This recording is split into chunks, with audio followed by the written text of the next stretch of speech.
ప్రజాభవన్ ముందు జరిగిన rash driving కేసులో బోధన్ మాజీ ఎమ్మెల్యే షకీల్ పేరును ఎఫ్ఐఆర్లో చేర్చారు పంచాగుట్ట పోలీసులు.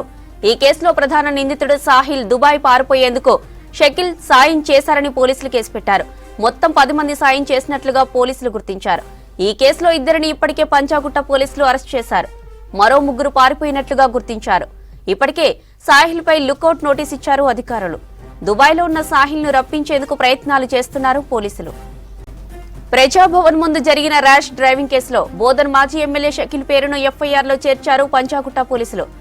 ఈ కేసులో ప్రధాన నిందితుడు సాహిల్ దుబాయ్ పారిపోయేందుకు షకీల్ సాయం చేశారని పోలీసులు కేసు పెట్టారు. మొత్తం 10 మంది సాయం చేసినట్లుగా పోలీసులు గుర్తించారు. ఈ కేసులో 2 ఇప్పటికే పంచాగుట్ట పోలీసులు అరెస్ట్ చేశారు. మరో 3 పారిపోయినట్లుగా గుర్తించారు. ఇప్పటికే సాహిల్ పై లుకౌట్ నోటీస్ ఇచ్చారు అధికారులు. దుబాయ్లో ఉన్న సాహిల్ ను రప్పించేందుకు ప్రయత్నాలు చేస్తున్నారు పోలీసులు.